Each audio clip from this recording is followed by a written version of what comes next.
Bonjour.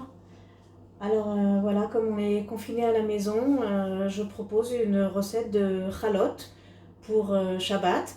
Des chalotes à la farine d'épeautre.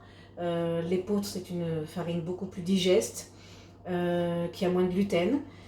Donc voici la recette, mais je vais vous la donner pendant tout le processus de la préparation des chalotes. Alors pour commencer, donc je vais faire les chalotes avec le KitchenAid, mais ça peut se faire aussi à la main bien sûr. Ça demande juste un tout petit peu plus d'effort, mais pas beaucoup plus.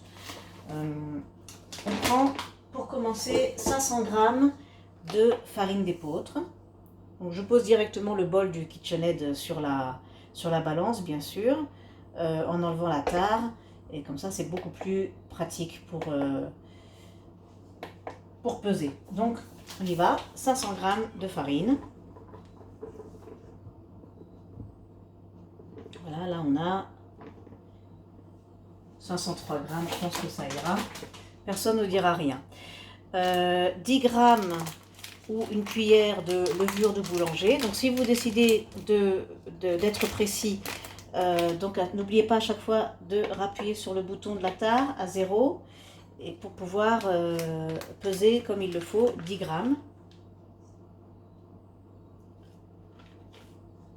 Voilà. Après avoir rajouté chaque ingrédient, je remue un petit peu. Ça aère un peu la farine et ça fait sortir le gluten aussi. 30 g de sucre. Donc moi je mets du sucre roux parce que c'est meilleur. Ça c'est comme vous voulez. Donc on remue encore une fois. Et ce qui fait la grande différence et ce qui va faire encore plus monter nos chalotes, c'est de rajouter une petite cuillère, 6 g de levure de boulanger.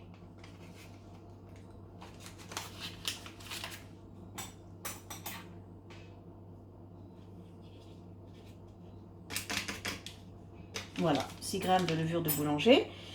Puis ensuite, de l'huile. Alors on peut mettre de l'huile d'olive, on peut mettre de l'huile de tournesol. Moi, j'aime utiliser l'huile de coco. Ça donne un bon goût, c'est un peu doux. Et je crois que c'est plus sain aussi. Donc 50 ml.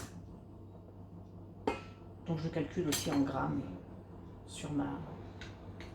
Oh, ah, là je suis allée un peu fort. J'ai quand même eu un problème. Donc comme j'ai 200 ml, il va falloir en fait, c'était pas calculé, hein, c'était pas prévu comme ça. Donc je vais tout multiplier par 4 du coup, parce que là je suis un petit peu embêtée. Donc c'est pas grave, on va faire ce qu'il faut. Donc je rajoute encore un demi-kilo de farine. Je vais devoir le faire en plusieurs étapes parce que le KitchenAid ne va pas supporter une telle quantité. Mais c'est pas grave, je reviens tout de suite.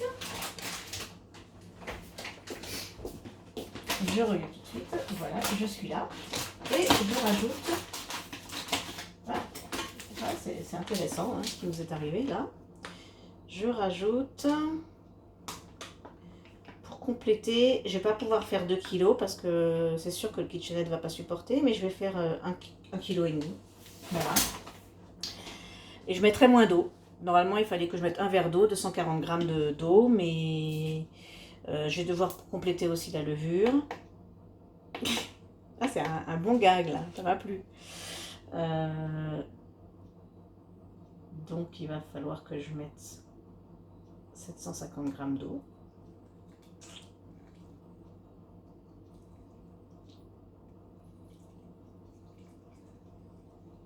Bon, on va essayer ensemble, hein. Peut-être que ça va rater, hein. On va voir.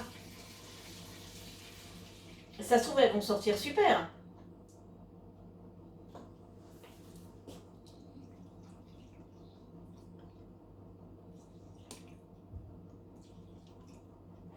En fait, c'est pas pour rien. C'est pas pour rien que c'est arrivé, parce que normalement, sur 500 g de farine, on n'est pas censé faire la bracha, alors que alors qu'à partir d'un kilo, ça c'est sûr qu'on doit la faire. Alors là, donc c'était un peu pour me forcer à faire la bracha de prélever la challah. Donc je vais rajouter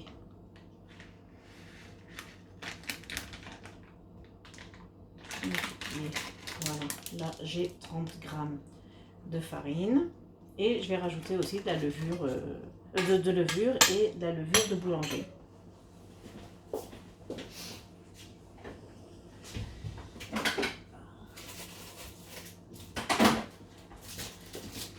Bon, vous savez bien, hein, l'homme fait des plans, là en l'occurrence c'est la femme et Dieu rit. Alors là, Dieu il s'est bien marré et il a bien le droit. Hein. Donc on va voir si on peut aller dans son sens. On va voir ça ensemble. Voilà, et enfin, à la fin, on rajoutera le sel. Bon, déjà, on va commencer donc à pétrir tout ça. On va souhaiter bonne chance au KitchenAid.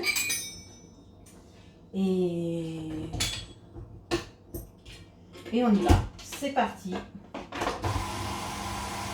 En attendant, je vous montre la recette. Je reviens tout de suite quand c'est fini.